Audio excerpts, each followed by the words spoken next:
기도하시겠습니다. 사랑과 은혜 하나님 아버지, 또 주님을 의지하며 기도하게 하시고 또 하나님 앞에 영광 돌리게 하심을 감사합니다. 이 시간 치유와 회복의 은혜가 넘치게 하시고 또 지금 당하는 모든 어려움과 시험에서 이길 힘을 주시며 또 모든 무거운 짐들을 주님께 다 내려놓고 또 새 힘을 얻는 은혜 시간 되게 하여 주시옵소서. 또 믿음으로 성령으로 기도할 때 하나님 묶여진 것들이 다 풀어지는 은혜의 역사가 함께 하시고 또 하나님의 풍성한 은혜로 역사하시고 함께 하여 주시옵소서. 예수님의 이름으로 기도드렸나이다.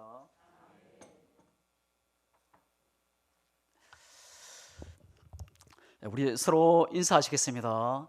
당신은 하나님의 최고의 작품입니다.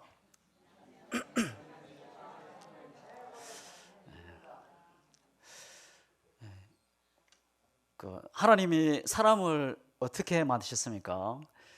성부, 성자, 성령 하나님이 합의하에 하나님의 형상과 모양으로 흙을 빚어서 그의 생기를 부어 넣으셔서 생명체가 되게 하신 겁니다. 하나님의 형상으로 새겨진 존재, 바로 옆에 있는 분이고 또 우리 자신입니다. 옆에 있는 분들을 사랑하는 것이, 또 세우는 것이 또 나를 사랑하는 것이고 나를 세우는 겁니다. 여러분, 하나님이 사람을 어떤 존재로 만드셨습니까? 여러분, 우리가 타고 다니는 자동차의 부품 개수가 몇 개라 했습니까? 13만, 15만 개 정도 됩니다. 그러면 하늘을 나르는 비행기가 부품 수가 얼마나 된다 얘기했습니까? 60만. 그리고 우리 사람은 어떻습니까? 사람의 세포만 60조 개에서 100조 개. 그래서 사람의 그 가치가 그 세상의 천하보다 귀하다, 그렇게 말씀합니다.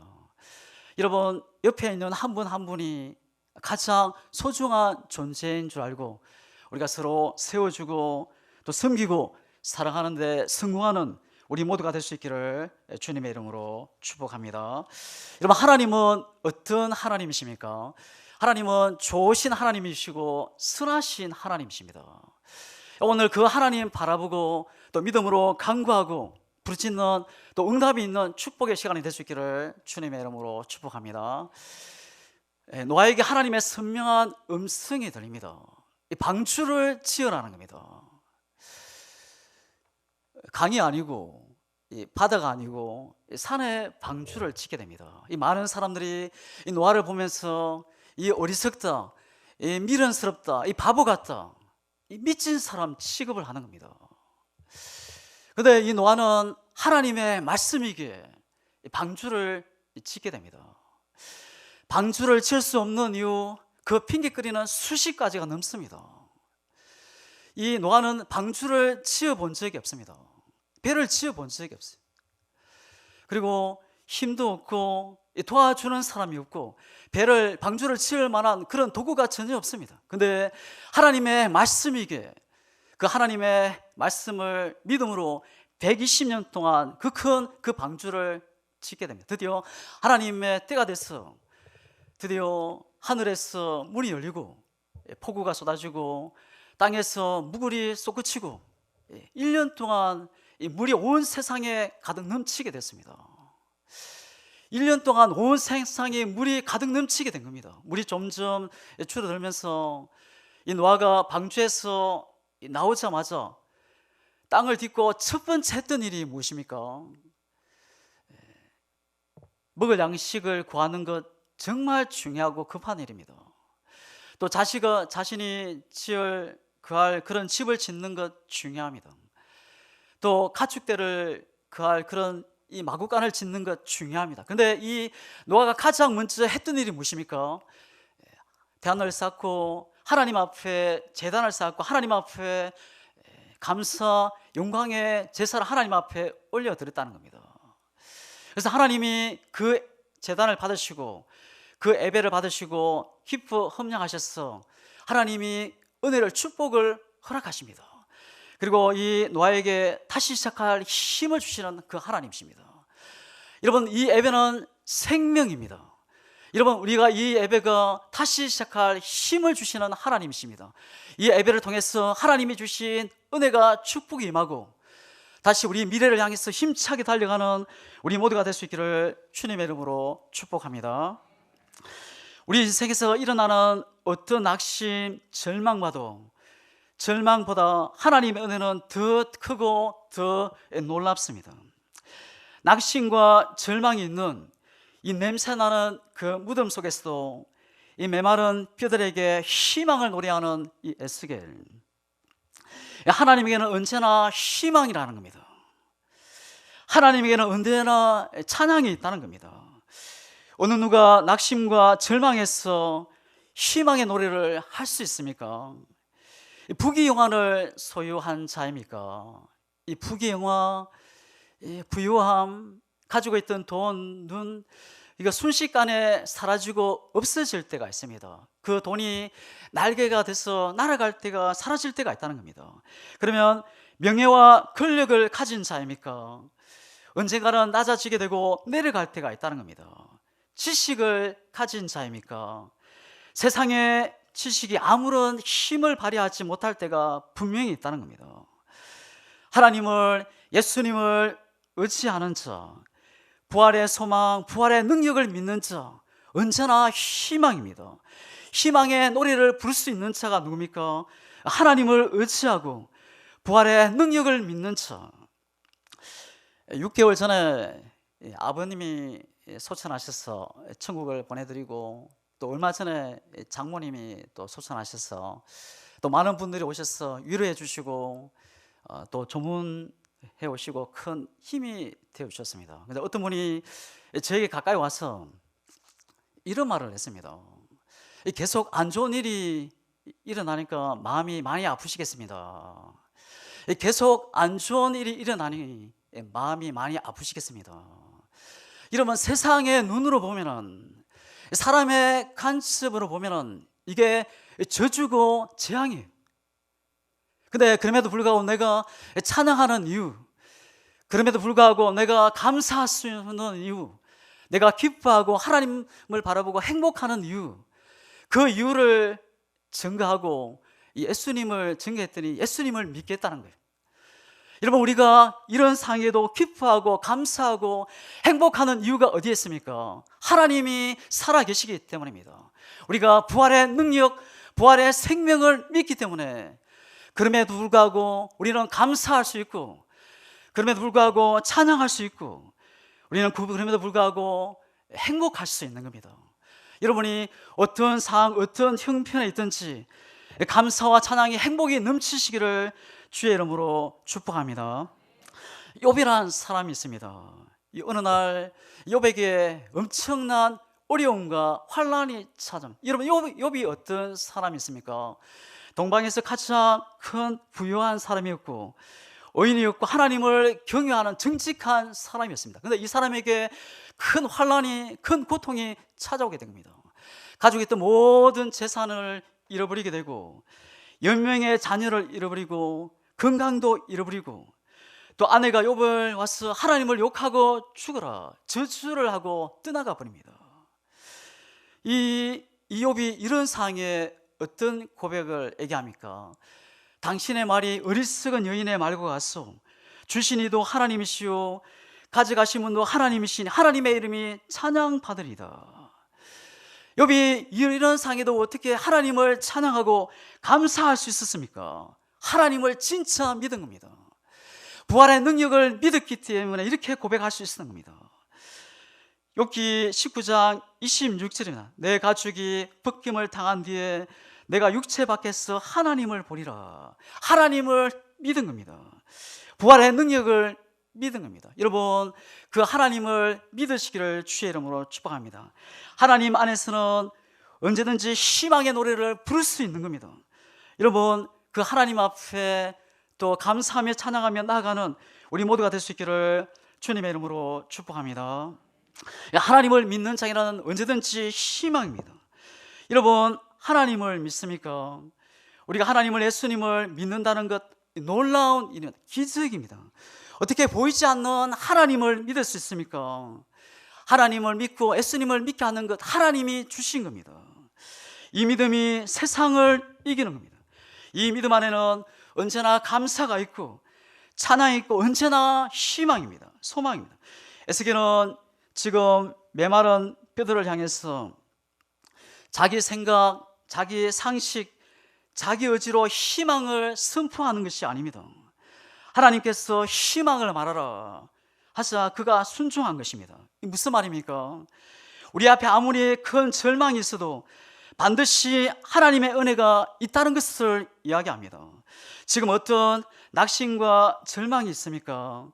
하나님을, 예수님을 바라볼 수 있기를 주의 이름으로 축복합니다. 우리 하나님은 희망을 주시는 좋으신 선하신 하나님이십니다. 그 예수님 바라보고 달려갈 수 있기를 주님의 이름으로 축복합니다. 이 에스겔은 유대 땅에 살았던 이 제사장의 아들이었습니다. BC 586년 이 바벨론 느부갈네살 왕이 유대 땅을 침공해서 이 예루살렘은 무너지고 성전은 불타고 사람들은 죽거나 포로가 되어 바벨론 땅으로 끌려가게 됩니다. 열왕기하 24장 14절입니다. 그가 또 예루살렘의 모든 백성과 모든 지도자와 모든 용사와 모든 장인과 대장행이를 사로잡아 가매. 유대 땅은 무너지고 많은 사람들이 죽고 포로로 끌려가야만 했습니다. 그때 유대 땅의 마지막 왕 이 요아긴 왕도 포로로 끌려가고 그때 에스겔도 다니엘도 모두 포로로 끌려가게 됩니다. 이때 이 에스겔의 나이가 25세였습니다. 그는 깊은 절망에 빠지게 됩니다. 그는 제사장의 신분이지만 그가 할 수 있는 것은 아무것도 없었습니다. 나라가 망하고 자기 가족들도 모두 흩어지고 자기를 봐도 이웃을 봐도 미래를 봐도 희망이 전혀 보이지 않았습니다. 하나님이 살아계심을 믿지만 하나님이 자기 나라를 버린 것 같아 보였고 아무리 기도해도 응답이 없는 하나님으로만 느껴졌습니다. 에스겔은 바벨론 그발 강가에 있는 테라빌 프로스행소에서 지내게 됩니다. 그가 프로스행소 생활한 지 5년이 되었을 때 그의 나이 30세에 하나님이 주신 환상을 보게 됩니다. 에스겔 1장 1절입니다. 30채 해 넷째 달 초닷새 내가 그발 강가에 사로잡힌 자 중에 있을 때에 하늘이 열리며 하나님의 모습이 내게 보이니. 에스겔이 하나님을 찾아간 것 아닙니다. 하나님께서 이 에스겔을 찾아오신 겁니다. 이것이 은혜입니다. 이 모든 종교는 사람이 신을 찾아갑니다. 그런데 우리 기독교는 하나님이 우리를 찾아옵니다. 무슨 말입니까? 하나님이 에스겔을 선택하고 하나님이 우리 한 분 한 분을 선택합니다. 하나님이 우리를 선택해 주신 겁니다. 1절에 보면 여호와께서 권능으로 내게 임재하시고 그의 영으로 나를 데리고 가서 골짜기 가운데 두셨는데 거기 뼈가 가득하더라. 나를 그 뼈 사방으로 지나게 하시기로 본즉 그 골짜기 지면에 뼈가 심이 많고 아주 말랐더라. 하나님께서 에스겔을 데리고 한 골짜기로 가십니다. 그의 눈에 보이는 것은 땅에 매장된 뼈가 아니었습니다. 그냥 메마른 땅에 널려져 있는 마른 뼈들을 보게 된 것입니다. 마른 뼈, 이 무슨 뜻입니까? 죽은 지 오래되었다는 겁니다. 소망이 없다는 겁니다. 도저히 살 수 없다는 것, 이제 끝났다는 겁니다. 이스라엘은 이미 하나님을 떠나 생명을 잃어버렸습니다. 살 소망이 전혀 없습니다. 백성들의 자신의 터전을 잃어버리고 생명을 잃어버리고 나라를 잃어버리고 포로가 돼서 지금 방황하고 있습니다. 하나님은 이들을 가리켜서 죽은 뼈들, 마른 뼈들이라 말하고 계십니다. 하나님을 떠난 인생들은, 하나님이 없는 인생들은 지금은 살아있어 보이나 죽은 것입니다. 아무리 잘 달리고 잘 뛰고 잘 먹고 잘 마시고 시집가고 장가들어도 하나님이 없으면 그것은 죽은 마른 뼈와 같은 인생이라는 겁니다. 하나님을 잃은 영혼, 하나님을 떠난 백성들, 생명을 다 잃어버린 그들입니다. 누가 이 불쌍한 생명을 다시 일으키고 다시 살릴 수 있습니까? 어떻게 이 뼈들이 다시 살아날 수 있습니까? 그것은 오직 하나님만이 하실 수 있습니다. 하나님이 죽어 있는 이스라엘을 다시 살릴 수 있는 유일한 방법입니다. 인간 편에서는 철저히 절망이고 불가능한 일이지만 하나님이 일하시면, 하나님이 역사하시면 반드시 일어나고 살 수 있다는 겁니다. 오늘 인생의 절망을 생명을 소망으로 바꿔주실 분은 오직 하나님이신 줄 믿습니다. 하나님만이 마른 뼈를 일으키시고 살리시고 변화시킬 수 있습니다. 하나님은 에스겔에게 마른 뼈를 보여주시면서 이렇게 말씀하십니다. 3절입니다. 그가 내게 이르시되 인자여 이 뼈들이 능히 살 수 있겠느냐 하시기로 내가 대답하되 주 여호와여 주께서 아시나이다. 여기서 인자는 에스겔을 말하고 있습니다. 하나님은 에스겔에게 이 뼈들이 살 수 있겠느냐 묻습니다. 뼈들이 살 수 있습니까? 근데 에스겔은 지혜롭게 말을 합니다. 주께서 아시나이다. 하나님은 에스겔을 왜 이런 질문을 하고 계십니까? 하나님을 알라는 것입니다. 절망 중에 있는 에스겔에게 하나님을 바라보고 하나님을 소망하고 꿈을 품고 희망을 가지라는 겁니다. 우리 하나님은 어떤 분이십니까? 불어 수용소에서 갇혀있고 전혀 소망 없는 자에게 희망을 말씀하시는 하나님이십니다. 희망이 조금도 전혀 없는 자들에게 희망을 말씀하신 하나님, 오늘 살아있지만 감옥에 갇힌 자에게, 에스겔 골짜기에 메마른 뼈 같은 환경 속에 있으십니까? 나는 내 자신을 포기할 수 있지만 나를 이 땅에 보내신 하나님, 그 하나님은 나를 포기할 수 없으십니다. 우리의 미래를 결정하는 것은 환경이 아닙니다. 내 자신이 아닙니다. 하나님이십니다. 하나님이 우리 인생을 결정하시는 겁니다. 그래서 우리는 환경을 보고 희망을 찾으려 하지 말고, 나 자신을 보고 희망을 찾으려 하지 말고 하나님을, 예수님을 바라보고 다시 일어날 수 있기를 주의 이름으로 축복합니다. 하나님이, 예수님이 우리의 희망이 되십니다. 하나님에게는 절망이 있을 수 없습니다. 하나님 우리에게 은혜를 베푸시기 기뻐하십니다. 이 마른 뼈와 같은 상황의 환경이 찾아와도 하나님을 바라보고 희망을 말해야 합니다. 예수님을 믿는 사람에겐 언제나 희망입니다. 왜냐하면 하나님은 살아계시기 때문입니다. 하나님이 에스겔을 데리고 간 골짜기는 이 많은 뼈들이 가득했습니다. 생명의 흔적이라고는 전혀 찾아볼 수 없는 죽음의 사망의 골짜기입니다. 하나님은 배반한 이스라엘 백성들이 부르친 죽음의 골짜기 속에서 이 바벨론에서 흩어져 있는 이스라엘 백성들은 자신을 마른 뼈라 생각하며 이제 자신의 앞날에는 소망을 찾아볼 수 없고 완전히 멸절되었다 생각하고 말을 하고 있습니다. 11절입니다. 또 내게 이르시되 인사야 이 뼈들은 이스라엘 족속이라. 그들이 이르기를 우리의 뼈들이 말랐고 우리의 소망이 없어졌으니 우리는 다 멸절되었다 하느니라. 그 사람들의 언어는 미래의 희망이로는 전혀 찾아볼 수 없다는 겁니다. 지금 이들은 이 부정적이고 불신앙적인 언어를 통해서 자신 스스로를 죽음의 길로 지금 몰아가고 있는 것입니다. 우리 하나님은 먼저 우리의 언어가 바뀌어지기를 원하십니다. 우리의 언어가 긍정이요 희망의 언어로 바뀌기를 원합니다. 왜냐하면 그 언어가 우리의 인생을 만들어가기 때문입니다. 그럼 우리는 입술의 언어 말로서 나도 살고 가정도 살고 교회도 살고 나라를 살리는 모든 사람을 살리는 우리 모두가 될 수 있기를 주님의 이름으로 축복합니다. 우리의 입술의 말이 바뀌면 사막에도 꽃이 피게 됩니다. 왜냐하면 말이 생명의 씨앗이기 때문입니다. 쓰레기 더미에서 씨앗만 뿌려지면 언젠가는 반드시 꽃이 피게 되어 있습니다. 그 씨앗이 바로 희망의 씨앗입니다. 그 희망은 예수님이요 생명의 말씀입니다. 어떻게 이 마른 뼈 같은 상황 환경에서 이 푸른 수용소 같은 환경에서 소망을 가지고 희망을 노래할 수 있습니까? 우리의 입술의 언어가 희망의 언어로 바뀌는 겁니다.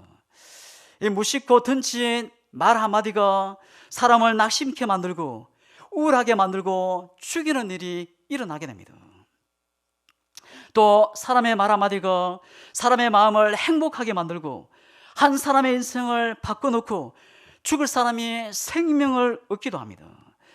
말 한마디로 청량빛을 갚는다는 말이 있습니다. 때에 맞는 말은 낙심하고 절망하는 사람을 일으켜 세우고 살리는 것이 사람의 말입니다. 사람의 혀에서 나오는 말이 상처를 주는 것은 몇 초도 걸리지 않습니다. 근데 하지만 그 상처를 치유하고 회복되는 그 시간은 10년이 걸리고 30년, 이 평생 동안 그 상처를 가지고 살아가는 사람도 있다는 겁니다. 제가 살던 시골에는 이 뽕나무를 짓지마다 재배를 해서 누에를 많이 길렀습니다. 누에가 고치를 자신의 집을 지을 때 자세히 보게 되면 누에가 입에서 가늘은 실을 막 뽑아냈습니다. 그 실로 자신의 집을 짓는 것을 보게 됩니다. 사람도 자신의 이름으로 하는 말에 의해서 자신의 인생의 집을 짓게 된다는 겁니다. 믿음의 말을 하는 사람은 믿음의 집을 짓게 되고, 사랑의 말을 하는 사람은 사랑의 집을 짓습니다. 아름다운 말을 하는 사람은 아름다운 집을 짓게 되고, 소망의 말을 하며 살아가는 사람은 소망의 집을 짓게 됩니다. 향기로운 말을 하는 사람은 향기로운 집을 짓게 되는 것이 우리의 인생입니다. 여러분은 지금 어떤 집을 짓고 살아가고 계십니까? 믿음의 집을 짓고 사랑과 소망이 넘치는 아름다운 향기 나는 집을 짓는 우리 모두가 될 수 있기를 주의 이름으로 축복합니다. 창세기 17장을 보시면은 이 99세가 된 아브라함에게 하나님이 찾아오셔서 그에게 너에게 약속대로 번성케 하시겠다. 그리고 하나님께서 하신 일은 이 아브라함과 그의 아내 사레의 이름을 바꾸어 부르게 하십니다. 아브라함은 열국의 아버지라 이름의 뜻을 가진 이 아브라함으로, 이 아내 사라는 열국의 어머니라는 사라라는 이름을 바꾸어 주십니다. 하나님이 이 아브라함의 가정에 축복을 주시기 위해 이름부터 바꿔 부르게 하시고 그의 고백대로 그의 말대로 되게 하신 겁니다. 어느 날 예수님이 이 변화산에서 기도를 마치고 내려오는데 이 귀신 들린 아들을 데리고 온 아버지가 이 예수님을 붙잡고, 예수님이 할 수 있거든, 이 아들을 좀 고쳐달라, 살려달라. 그때 예수님이 그 아버지의 말을 예수님이 갑자기 꾸짖습니다. 할 수 있거든이 무슨 말이냐, 믿는 자에게 능치 못함이 없느니라. 그리고 그 아버지의 말을, 아버지는 그의 말을 바꿉니다. 내가 믿나이다. 믿음 없는 것을 도와주셨어. 그리고 예수님은 그 아들의 병을 치료하십니다. 여러분, 우리는 믿음의 말을 선포하며 나아가는 우리 모두가 될 수 있기를 주님의 이름으로 축복합니다. 응답받기 위해서는 믿음의 말을 올바르게 고백하라는 겁니다. 하나님의 자녀가 써야 할 말은 긍정의 말이요 희망과 믿음의 말입니다. 원망과 불평의 말을 버리고 눈에 안 보여도 확실히 보이는 것처럼 믿음의 말을 할 수 있어야 합니다. 손에서 잡히는 것이 없고 눈에 보이는 것이 없지만 그도 불구하고 하나님이 행하실 놀라운 일들을 바라보고 믿음의 말을 선포하며 나아가는 겁니다. 죽고 사는 것이 혀의 힘에 달리나니, 이 개역 한글에서는 혀의 권세에 달렸다. 영어의 성에서는 힘의 혀의 능력에 있다 이야기합니다. 혀의 능력, 사람의 말은 사람을 죽이기도 하고 살리기도 한다는 겁니다. 사람의 말은 자신을 살게도 하고 죽게도 하는 능력이, 힘이, 파워가 있다는 겁니다. 자기 인생을 실패하게 만들고 성공하게 하는 능력이 자신의 혀에 있다는 것입니다. 이 마른 뼈 같은 상황 환경에서 소망을 가지고 희망의 노래를 할 수 있습니까? 우리의 입술의 언어가 희망의 언어로 바뀌는 겁니다.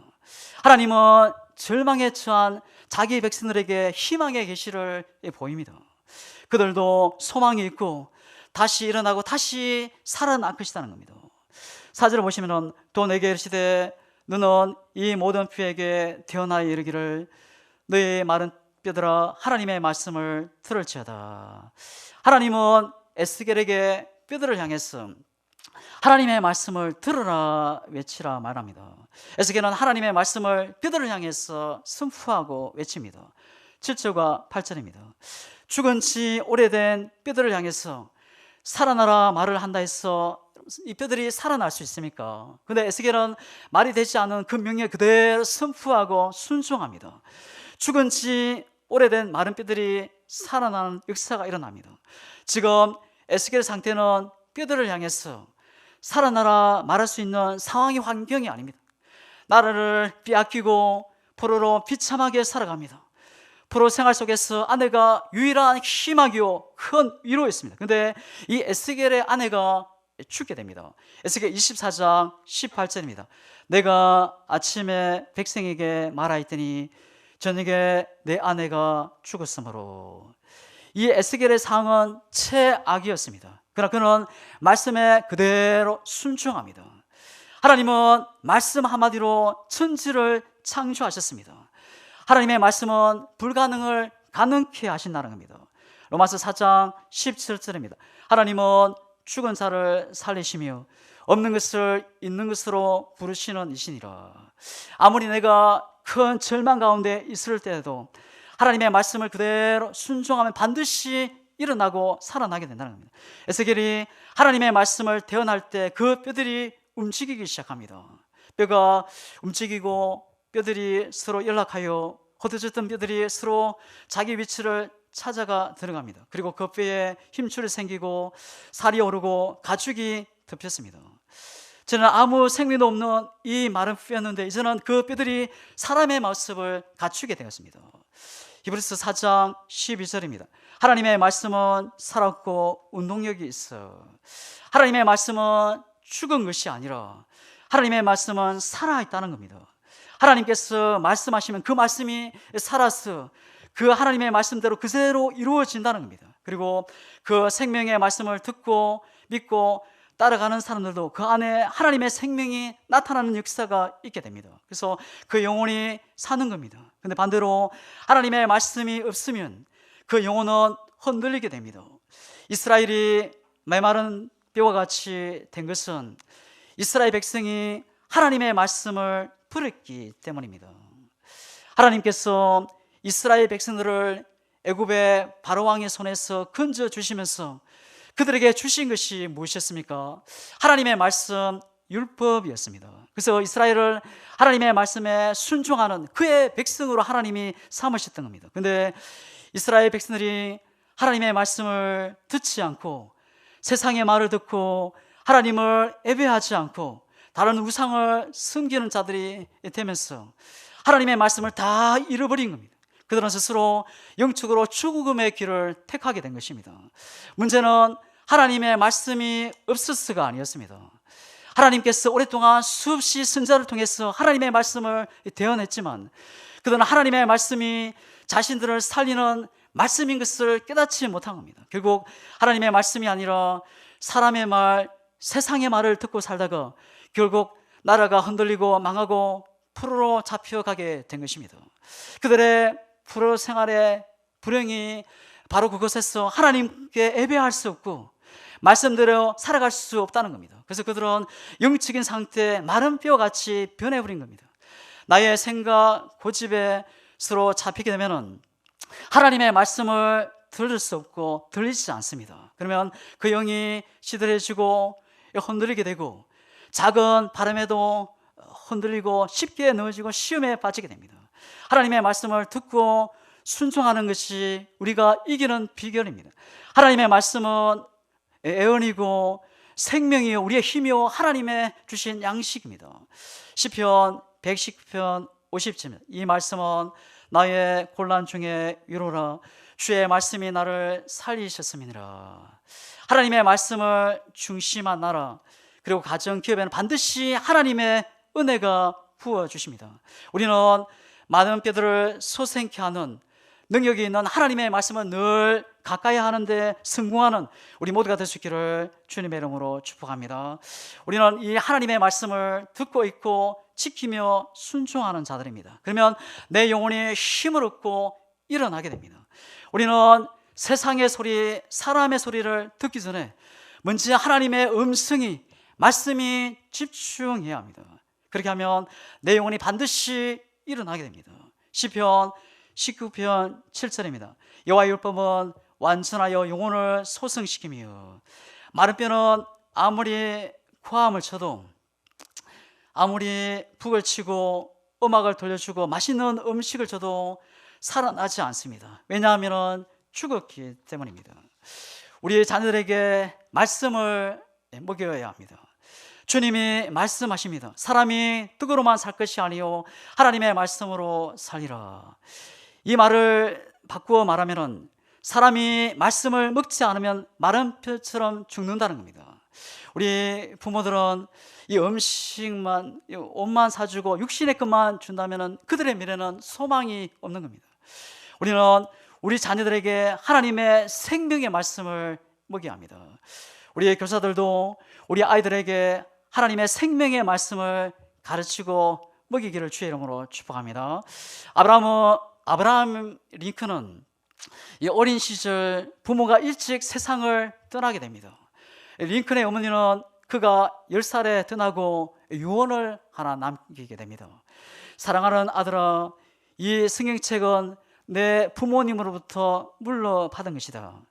나는 너에게 100에이크의 땅을 물려주는 것보다 이 한 권의 성경책을 물려주는 것이 진심으로 기쁘게 생각한다. 아들아, 너는 이 성경책을 부지런히 읽고 말씀대로 살아라. 이게 마지막 부탁이다. 약속할 수 있겠니? 이크는 비록 어린 나이지만 어머니의 유언을 깊이 심령의 가슴에 새기고 그 약속을 지키게 됩니다. 그런 틈만 나면은 말씀을 읽고 암송하고 또 읽게 했습니다. 그런 초등학교밖에 나오지 않았지만 말씀을 열심히 읽고 말씀대로 살아가죠. 결국 미국 역사상 가장 존경받는 대통령이 되게 됩니다. 우리 아이들에게 하나님의 생명의 말씀을 읽고 듣고 순종하도록 우리 가르치는 우리 모든 교사들이 될 수 있기를 주님의 이름으로 축복합니다. 이번 엄청난 시험을 당하게 됩니다. 그렇게 많던 재산이 순식간에 날아가 버리고 이 눈에 넣어도 아프지 않은 10명의 자녀들을 다 잃어버립니다. 건강도 잃고 아내는 저주로 퍼붓고 도망을 갑니다. 이런 엄청난 절망 속에서도 일어날 수 있는 이유가 어디에 있었습니까? 욥기 23장 12절입니다. 내가 그의 입술에 명령을 어기지 아니하고 정한 음식보다 그의 입에 말씀을 귀히 여겼도다. 하나님의 말씀을 붙잡고 말씀을 생명으로 여겼다는 겁니다. 하나님의 말씀을 행하는 자, 지키는 자 반드시 일어나고 살아나게 됩니다. 하나님의 말씀을 붙잡는 자 어떤 환경 상황에도 일어나게 됩니다.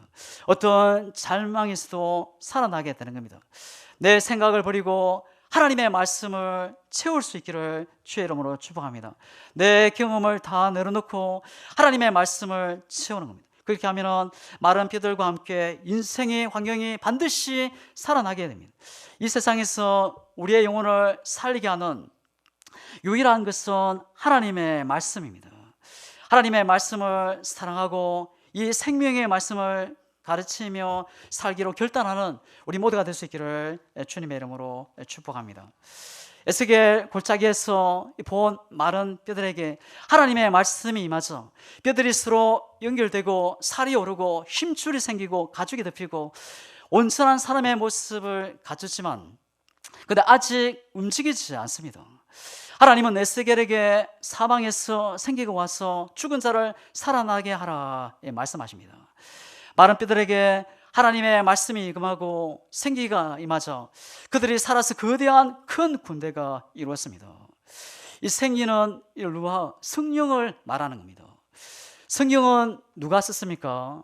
성령의 감동을 입은 사람들이 기록을 한 것입니다. 곧 성령님이 쓴 것입니다. 베드로서 1장 21절입니다. 예언은 오직 성령의 감동하심을 입은 사람들이 하나님께 받은 것이라. 그래서 성경은 공부를 많이 했다, 성경을 읽고 이해를 잘하는 것이 아닙니다. 성령으로만 이해할 수 있는 겁니다. 성경이 없는 사람은 박사라도 신학자도 이해할 수 없습니다. 우리가 성경 사도행전을 보면은 초대 교회 역사를 쭉 보게 되면 성도들이 넘치는 기쁨, 능력, 감사가 넘치고 있는 것을 보게 됩니다. 그런데 성령이 없으면 늘 불안하고 우울과 원망과 불평으로 가득하게 됩니다. 성령의 역사가 없으면 주일이 또 왔나, 그런데 성령이 임하면 주일이 기다려지게 됩니다. 말씀을 듣고 싶고 보고 싶은 성도의 얼굴이 그리워지고 또 거룩한 교제를 나누고 싶어지게 됩니다. 하나님께서 사람을 만드시는데 흙을 이겨서 만드셨습니다. 그런데 움직이지 않습니다. 하나님께서 코에 생기를 불어 넣으시자 생명체가 됩니다. 사람이 아무리 흙으로 모양이 다 갖춰져도 하나님의 생기가 들어가지 않으면 움직이지 않습니다. 하나님의 생기가 호흡이 들어가지 않으면 참 사람이 될 수 없다는 겁니다. 마찬가지로 우리의 아무리 많은 공부나 교육을 받는다 해도 성령이 역사하지 않으면 하나님이 기뻐하는 모습으로 살 수 없다는 겁니다. 우리를 정말 살리는 것은 성령님이십니다. 우리에게 더 많은 교육이나 지식이 아니라 성령이 필요하다는 겁니다. 예수님을 믿는다 해도 성령이 없으면 예수님을 믿는 것이 아니라는 겁니다. 로마서 8장 9절, 만일 너희 속에 하나님의 영에 거하시면 너희가 육신에 있지 아니하고 영에 있나니 누구든지 그리스도의 영으로 없으면 그리스도의 영의 사람이 아니니라. 우리는 성령님을 사모하고 성령을 환대하고 욕심 충만, 염려, 걱정 충만이 아니라 성령 충만으로 하나님의 사람으로 나아가기를 주의 이름으로 축복합니다. 성령으로 충만하지 않으면 기쁨으로 감사함으로 나아갈 수 없습니다. 사람은 연약해서 넘어지고 자주 시험에 빠지게 됩니다. 하지만 성령으로 충만하면 모든 유혹을 예수 이름으로 뛰어넘게 됩니다. 성령 충만함으로 성령의 노름으로 생명에 넘치는 삶을 살게 됩니다. 하나님은 에스겔에게 죽은 뼈들이 가득한 골짜기로 다가가서 죽은 뼈들에게 생기가 임하게 하라 대언을 하자 그 뼈들이 살아나 큰 군대가 되는 환상을 보게 됩니다. 그 하나님께서 에스겔에게 이렇게 명령합니다. 11절입니다. 또 내게 이르시되 인자여 이 뼈들은 이스라엘의 온 족속이라. 그들이 이르기를 우리의 뼈들이 말랐고 우리의 소망이 없어졌으니 우리는 다 멸절되었다 하느니라. 그러므로 너는 태어나여 그들에게 이르기를 주 여호와께서 이같이 말씀하기를 내 백성들아 내가 너희 무덤을 열고 너희로 거기에서 나오게 하고 이스라엘 땅으로 들어가게 하리라. 하나님은 에스겔이 본 환상 골짜기의 마른 뼈들이 이스라엘 사람들이라는 겁니다. 이스라엘 백성들 비록 바벨론 포로가 되어 살고 있지만 이 마른 뼈는 아닙니다. 근데 하나님의 눈으로 보면은 그들 모두가 마른 뼈라는 겁니다. 여러분, 마른 뼈의 특징이 무엇입니까? 소망이 없습니다. 내일의 미래가 없다는 겁니다. 지금 살아있지만 소망 없이 의미 없이 살아가는 것이 마른 뼈와 같다는 겁니다. 또 성경에 보면은 세상의 쾌락에 빠져 살아가는 것이 마른 뼈라 이야기합니다. 디모데전서 5장 6절입니다. 향락을 좋아하는 자는 살았으나 죽어나니라. 향락에 빠져 살아가는 사람은 내일에 대한 희망이 없어 이 마른 뼈라는 겁니다. 또 성경에서 사랑하지 않는 사람이 마른 뼈라 이야기합니다. 요한일서 3장 14절입니다. 사랑하지 아니하는 자는 사망에 머물러 있느니라. 사람은 사랑해야 생기가 나고 살맛이 나게 됩니다. 늘 기쁨이 있고 찬양이 감사가 넘쳐나게 됩니다. 근데 어떤 사람은 사랑이 없습니다. 무덤 속에서 살아가는 것처럼 사는 사람이 있습니다. 겉은 멀쩡한데 아무런 소망이 없어 보입니다. 냉랭합니다. 삶에 감사가 없고 찬양이 기쁨이 없습니다. 화를 내고 사는 사람들, 마른 뼈의 모습이라는, 오늘 마른 뼈 같은 인생, 마른 뼈로 살아가는 사람이 다시 살아나기를 주의 이름으로 축복합니다. 하나님은 에스겔에게 마른 뼈와 같이 희망 없이 살아가는 자들에게 향해 살아나라, 일어나라 말씀하십니다. 예수님께서 무덤 속에 죽어있던 나사로를 향해서 나오라 말씀하신 것처럼 하나님이 말씀하시지만은, 근데 우리는 무덤을 열고 그 무덤 스스로 나올 힘이 능력이 없습니다. 오직 하나님의 은혜로만 나올 수 있는 것입니다. 13절과 14절에 하나님은 말씀하신 대로 바벨론 땅에서 프로 생활을 하며 마른 뼈 희망 없이 살아가는 그들이 자기 고향 이스라엘 고국으로 다 돌아가게 됩니다. 이 포로로 살아가는 그들이 고향으로 이스라엘 땅으로 돌아간다는 것 0.1%도 되지 않습니다. 이런 불가능한 일입니다. 근데 놀랍게 하나님이 역사하실 것을 보게 됩니다. 하나님은 살아계시고 하나님이 역사의 주인이라는 것을 보여주신 겁니다. 페르시아 왕 고레스의 마음을 움직여서 이스라엘 백성들을 다 돌아가게 하십니다. 고국으로 고향으로 돌아가고 싶다면 이스라엘 백성은 누구나 고향 유대 땅으로 돌아가게 한 겁니다. 이런 전적인 하나님의 은혜였습니다. 우리의 절망은 끝이 아닙니다. 그 절망 끝에는 하나님의 은혜가 반드시 기다리고 있다는 겁니다. 여러분, 동굴과 터널의 차이가 무엇입니까? 이 동굴은 안으로 들어가면 들어갈수록 더 어둡고 더 캄캄합니다. 하지만 터널은 처음에는 되게 어둡습니다. 근데 들어가면 들어갈수록 더 밝은 빛이 비치게 됩니다. 예수님을 믿는 성도 그리스도인의 절망은 동굴이 아니라 터널이라는 겁니다. 곧 밝은 빛을 보게 될 것입니다. 하나님의 은혜가 기다리고 있습니다. 예수님을 주인으로 왕으로 모신 모든 성도의 삶에는 절망이 있을 수 없다는 겁니다. 지금 마른 뼈로 살고 있습니까? 그러기에 우리는 믿음으로 하나님 앞에 나와야 합니다. 그래서 우리는 성령님을 찾고 또 말씀을 의지하고 나가야 합니다. 성령님은 삶 속에 기쁨을 힘을 주는 능력을 주십니다. 어떻게 마른 뼈가 살아나고 포로 같은 삶에서 빠져나와 희망의 노래를 부를 수 있습니까? 우리의 입술 말이 바뀌어지고 하나님의 생명의 말씀을 듣고 읽고 순종하는 것입니다. 하나님께서는 우리를 만드셨습니다. 그를 만드신 바라 우리는 이 땅에 우연히 실수로 태어난 것이 아니라 하나님의 놀라운 섭리 아래 하나님의 직접 우리를 디자인하시고 친히 만드신 겁니다. 그래서 우리는 부정적인 말을 버리고 긍정, 소망, 생명의 말을 하고 세상의 말이 아니라 하나님의 말씀을 들어야 합니다.